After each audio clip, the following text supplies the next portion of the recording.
Nous formons des élèves dans les deux départements, que nous appelons les départements jumelles, de la cuisine et de la pâtisserie.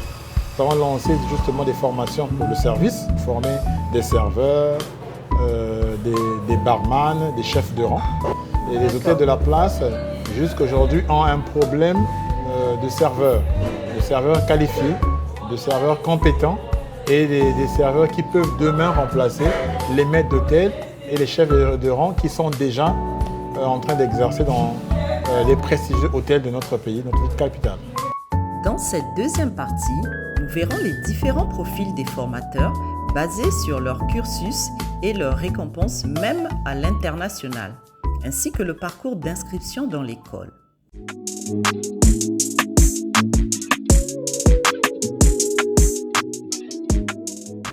Alors, qu'est-ce que vous pouvez dire aux jeunes gens, aux jeunes personnes, ainsi qu'à d'autres personnes qui souhaitent se reconvertir dans ce domaine? Est-ce qu'il y a possibilité de reconversion?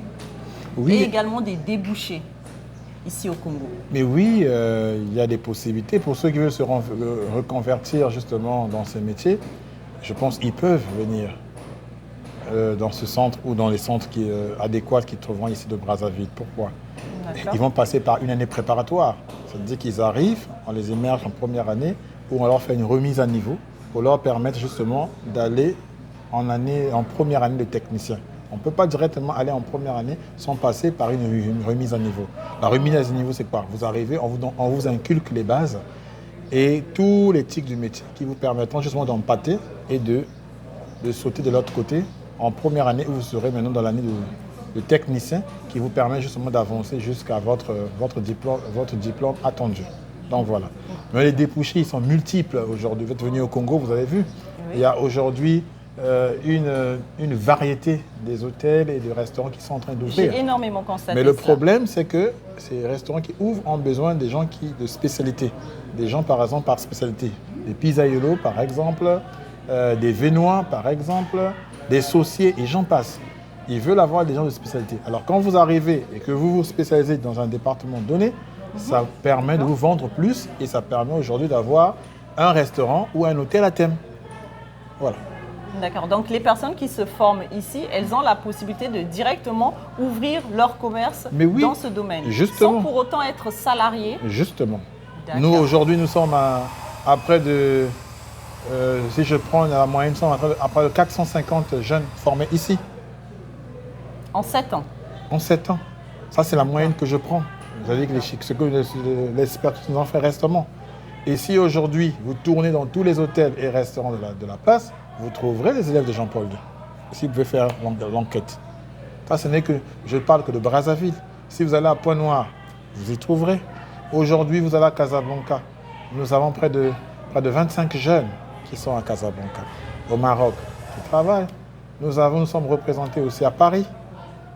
Nous sommes représentés aux États-Unis. Quand je dis représentés, c'est-à-dire que des élèves qui ont été formés ici, qui sont allés, d'autres pour continuer, d'autres aujourd'hui qui sont partis pour travailler, qui travaillent. Et de temps en temps, via eux, qui nous permettent d'avoir quelques partenariats ou partenaires. D'accord. Donc, certains de vos étudiants ici ont la possibilité d'aller dans des pays étrangers pour parfaire leur formation et revenir ici pour pouvoir impacter donc l'économie du pays. Voilà, c'est cela. C'est même ça la politique. La politique, c'est permettre aux élèves d'aller justement ailleurs pour apprendre la culture des autres, la culture culinaire ou gastronome des autres. Et voir avec la culture des autres pays comment essayer de créer un équilibre avec la culture culinaire congolaise. Aujourd'hui, on parle de la cuisine du tiroir. Donc, on essaie de voir comment revisiter les plats congolais, les mettre au standard justement de la gastronomie européenne ou de la gastronomie mondiale. Donc, on a besoin justement des étoiles ou des ambassadeurs à l'échelle internationale qui sortent et qui reviennent ici justement pour essayer de nous apporter ce qu'ils ont appris, ce qu'ils ont exercé, pour nous permettre de revisiter justement la cuisine de notre pays. D'accord. Moi, je me suis intéressée à votre école parce qu'il y a un problème que l'on constate ici dans ce pays. C'est la qualité de la prestation de service des serveurs ainsi que des vendeurs. Ils ont certaines habitudes de ne pas faire une correcte prestation. Lorsqu'on arrive, lorsqu'ils ont un client en face d'eux, c'est comme s'ils n'avaient pas spécialement envie de travailler et pourtant ils sont là et je suppose qu'ils ont vraiment envie de travailler. Mais la qualité de prestation, la différence entre le client et eux qui représentent la structure, que ce soit l'hôtel, que ce soit le restaurant, que ce soit la boutique, n'est pas au rendez-vous. Et donc, moi j'espère et je pense et je crois que votre centre forme et corrige ces petits défauts. Qu'en pensez-vous? Oui, je vous disais tout à l'heure, quand j'ai commencé à vous étaler les départements que nous avons, je vous ai dit que nous venons de lancer justement les formations dans le département du restaurant-bar pour essayer de pallier à ce problème-là. Vous savez qu'on ne peut pas rapidement changer les habitudes. Il y a des gens qui sont formés sur le tas. Mais quand ils sont formés sur le tas, ceux qui les forment sur le tas, ils ont été formés où?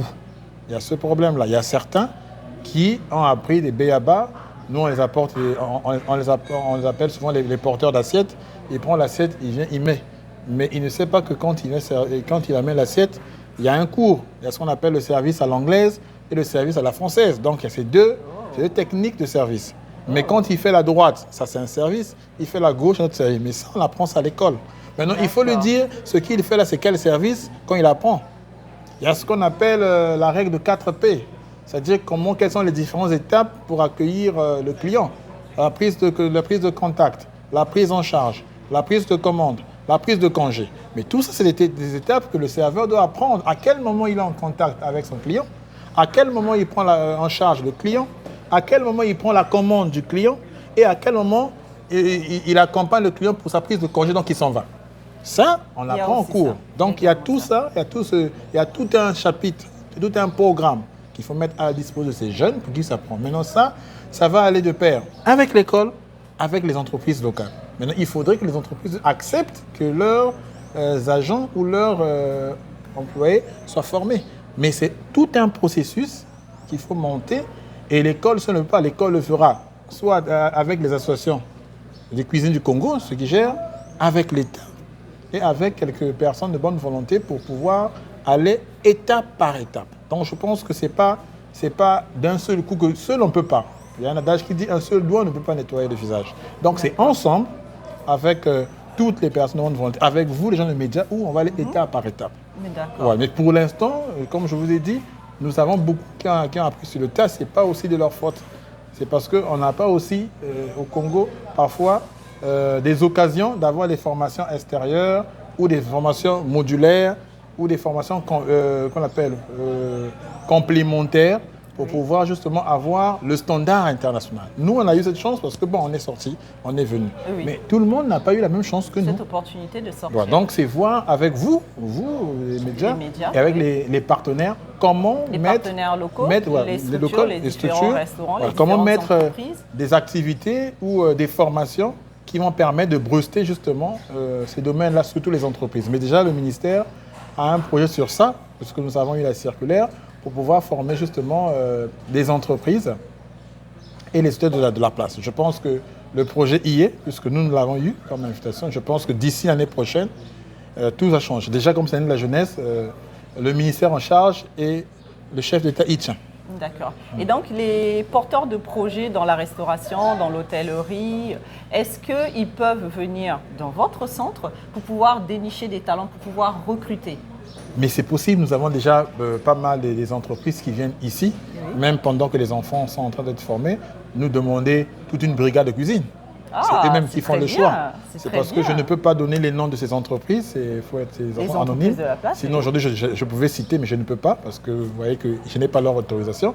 Mais nous avons des gens qui viennent. Donc, les mêmes chefs de cuisine, des formateurs qui forment ici, tous travaillent dans les hôtels et les restaurants qui font la fierté de notre pays, le Congo. Ça leur permet qu'ils pratiquent en entreprise et la même chaleur, la même motivation, ils l'apportent à l'école. Et les enfants sont dans les standards internationaux. D'accord, donc les formateurs eux-mêmes aussi, ils pratiquent de leur côté. De leur côté, voilà. D'accord, donc on lie la théorie directement à la pratique. Voilà. D'accord, donc quelle est la typologie, quels sont les types de formateurs qu'il y a dans ce centre de formation? Et où est-ce que vous voulez recruter, vous les trouver? Alors, les types de formateurs, il y en a des formateurs en restauration, en cuisine, en pâtisserie. Oui. Nous les trouvons dans les entreprises qui font la fierté de notre pays. Et ces formateurs-là, la majorité, ont été formés soit à les chaînes internationales, soit par les chaînes hôtelières qui sont installées dans notre pays. Aussi, ces mêmes formateurs aussi, nous les trouvons dans les ministères de tutelle, le ministère de l'enseignement technique et professionnel et le ministère des loisirs et du tourisme, parce que le ministère aussi, chaque année, envoie justement des formateurs en formation. Nous avons l'Allemagne qui a déjà reçu des formateurs de tourisme qui font restauration, payés par l'État, selon les conventions bilatérales entre l'Allemagne et le Congo. Et ces formateurs, justement, sont revenus au Congo. Nous avons eu un formateur qui a été formé en Allemagne, M. Madou Marcel, père son âme, qui est décédé. Il était formateur ici. Il a bénéficié de cette bourse-là, allemande, où il a appris justement les métiers de la restauration, qui l'a permis justement de former les formateurs ici au Congo, qui sont en train juste de faire la fierté de notre pays. Voilà. D'accord. Donc, ces personnes-là, lorsque vous parlez des formateurs qui viennent des ministères, est-ce que eux, ces formateurs, ils ont été formés dans les ministères, ils viennent former ici, mais est-ce qu'ils travaillent également au niveau des entreprises ici de la place? Oui, mais ça dépend. Quand je parle de ministère, souvent c'est des formateurs qui ont fait les métiers de la restauration et du tourisme. Donc, si c'est le tourisme, il y a l'écotourisme, il y a tout ce qui est tourisme. À ce moment, dans les écoles, quand dans le programme, s'il y a un chapitre ou un programme qui parle de tourisme, vous allez avoir un formateur aguerri qui parle de tourisme. Si c'est les métiers de la restauration ou la restauration, ça veut dire que c'est quelqu'un qui a fait de la restauration. Ce dernier aussi, le ministre l'envoie. Mais le même formateur aussi joue est le pont entre le ministère et l'école. Au niveau du ministère, c'est eux qui établissent les programmes qui doivent mettre à la disposition de tous les centres hôtelières ou gastronomiques du Congo pour pouvoir justement suivre les fiches techniques que les écoles doivent mettre en place pour pouvoir former des maîtres d'hôtel ou des serveurs aguerris.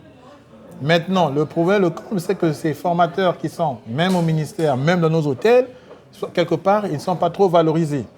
Et parfois, ils sont un peu frustrés aussi, parce que parfois, ils ont le savoir, mais les entrepreneurs ou les responsables d'entreprise ne prennent pas le temps de leur laisser faire leur travail. Donc, je pense que le ministère, les directeurs d'entreprise et les savants qui font des programmes de l'industrie hôtelière doivent consulter ces formateurs-là. Ils sont là dans ces entreprises, aguerris et ont appris pour pouvoir les permettre de transmettre à ces jeunes et à ces serveurs et à ceux qui veulent justement se reformer ou avoir d'autres compétences. Je pense que si on les laisse, on n'aura plus le problème que nous avons dans les restaurants où on aura pu prendre des porteurs d'assiettes ou de ceux qui disent qu'ils connaissent, parce qu'eux, ils mettront en place des stratégies, des capacités, des programmes qui permettront justement aux jeunes d'appréhender et d'apprendre les métiers de la restauration. D'accord. Donc les formateurs d'ici, c'est des personnes formées et ici au Congo ainsi qu'à l'extérieur, des formateurs qui pratiquent déjà dans le métier, dans le domaine et qui viennent transmettre leur savoir-faire ici dans ce centre. Oui, nous avons reçu beaucoup de chefs. On a reçu des chefs italiens qui ont quitté l'Italie. On avait reçu un charcutier, on avait reçu un Vénois ici, qui sont venus, qui ont quitté leur pays pour venir transmettre le savoir à l'occasion de la journée gastronomique de l'Italie au Congo, par exemple. D'accord, donc vous avez également des formateurs issus de pays étrangers et qui viennent dans ce centre pour former, pour compléter les formations. Justement. Mais ça, c'est super agréable. Nous avons même reçu 2 Congolais. On a reçu un chef congolais qui vit au Canada, qui est venu. On a aussi reçu toujours un chef congolais qui vit à Londres, qui est venu. On a reçu une chef congolaise qui a la médaille de guide Michelin au niveau de l'Italie, le chef Victoire, qui est venu ici aussi, qui a transmis. Et voilà, donc vous voyez qu'il y a ce transfert de compétences, et ils viennent de connaissances, chacun vient donner. Et il n'y a pas seulement Jean-Paul II, il y a aussi les entreprises de la place. Nous avons le chef Rey, l'hôtel Pifaco, le chef cuisinier était ici aussi. Nous avons le chef cuisinier de la Mandarine, le patriarche du Congo, qui étaient ici. Nous avons le chef étoilé. Donc vous voyez, chacun vient. On va en citer. On va rester, Tout ce que je peux vous dire, c'est que venez ici, vous aurez des informations et c'est un très très bon centre de formation qui va relever, comme je disais précédemment, le niveau de qualification dans le domaine ici au Congo. Il faut remercier le ministère de tutelle aussi. Le ministère de tutelle? Mais oui, qui fait un grand travail aussi. Il faut remercier parce que essayer de chercher des programmes pour mettre adéquats, alors vous voyez que les commissions travaillent. Donc je pense ils font tout un travail de fond pour que ce secteur ait un programme bien planifié et qu'il soit réglementé, ils se battent. Donc je pense qu'il faut les applaudir parce qu'ils sont en train de faire un travail de fond. Et nous comptons sur eux pour que demain, ce domaine vraiment qui était un peu négligé, qu'il ressort de lumière et vraiment que nos cuisiniers, nos pâtissiers soient aguerris comme nous-mêmes.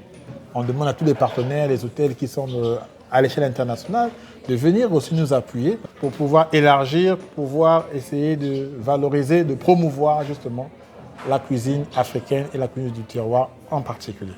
Qu'est-ce que vous avez à dire aux personnes désireuses de venir se former dans votre centre pour motiver toutes ces personnes qui manquent de compétences, dont il leur faut juste une toute petite compétence, de pouvoir venir se former dans votre centre? Si je ne me trompe pas, il y en a un à Bakongo et il y en a un autre au plateau des 15 ans. Non, il y a un à Bakongo. Au plateau des 15 ans, c'est le restaurant d'application pédagogique. Ça veut dire que ceux qui se forment ici, en théorie et à la pratique, quand ils finissent, ils vont au plateau justement pour aller exercer, pour être en contact direct avec les clients. J'ai appris à faire un fricassé de poulet à la sauce chasseur. Je l'ai fait, accompagnement pomme vapeur. Mais quand je vais arriver au plateau, je dois préparer le même fricassé de poulet à une pomme vapeur pour séduire le vrai client qui va rentrer. C'est le client qui va me dire si j'ai atteint mes objectifs, si j'ai bien fait. Donc, on le met déjà sur le fait qu'il va servir un vrai client. Or, ici, à l'école, à la cantine, c'est ses collègues qui consomment. Mais là-bas, c'est un vrai client. Et quand le client, justement, il a fait le client une fois, deux fois, alors ce cuisinier se met déjà, on le met sur le pas. Ça le permet, quand on le prend au restaurant d'application et qu'on le met dans un autre restaurant, à Radisson par exemple, ou à Pefaco, il ne tremble pas. Il a une meilleure confiance en lui parce qu'il a déjà fait. Et il y a beaucoup d'autorités, des clients qui ont déjà goûté son doigtier et il est aguerri, il est motivé pour aller travailler. Donc voilà un peu la différence entre un restaurant d'application pédagogique et un restaurant gastronomique. C'est deux choses différentes. Et donc le restaurant d'application au plateau des 15 ans, c'est dans quelle rue? C'est dans la rue Nko, 1317 rue Nko, en face du 8 mars, là où était logé à l'époque le restaurant La Petite Faim. Donc, on vous attend nombreux pour aller tester les élèves de ce centre de formation. Quel est le mot de la fin que vous souhaitez partager? Mais le mot de la fin, j'aimerais vous remercier d'abord. Remercier ceux qui sont derrière cette caméra. Merci beaucoup d'avoir pensé à nous, parce qu'on ne savait pas que vous devez venir, surtout à la veille de la fête du 1er mai. Donc, pour nous, on a un cadeau du 1er mai. C'est un clin d'œil. C'est un clin d'œil. Merci. Merci déjà. À tous les travailleurs. Merci à tous ceux qui nous accompagnent. Merci à nos partenaires, donc à l'Annonciature du Congo qui représente le Saint-Siège ici. Merci à l'ambassade de l'Allemagne, merci à l'ambassade d'Italie et tout le reste des ambassades qui nous accompagnent. Alors, pour ceux qui veulent venir se former, alors les portes sont ouvertes. Si vous voulez apprendre la cuisine, la pâtisserie, nous vous attendons volontiers et nous espérons que vous trouverez justement votre chemin chez nous. Et nous sommes ouverts. Vous nous trouverez dans les réseaux sociaux, vous nous trouverez au niveau de notre restaurant pédagogique, ici, et vous allez nous juger. L'idéal serait que vous-même, vous nous découvriez pour savoir si nous sommes aptes, si nous sommes bons, si nous pouvons vous transformer, si nous pouvons vous apporter ce que vous voulez. Mais le dire « venez », non. Je veux dire « venez découvrir vous-même et juger et toucher du doigt et après vous ferez le bon choix ». Donc merci en tout cas et encore merci. Et merci beaucoup à vous. Merci. Au revoir. Au revoir. Dans cette troisième et dernière partie, nous vous présenterons des formateurs ainsi que des extraits de formation.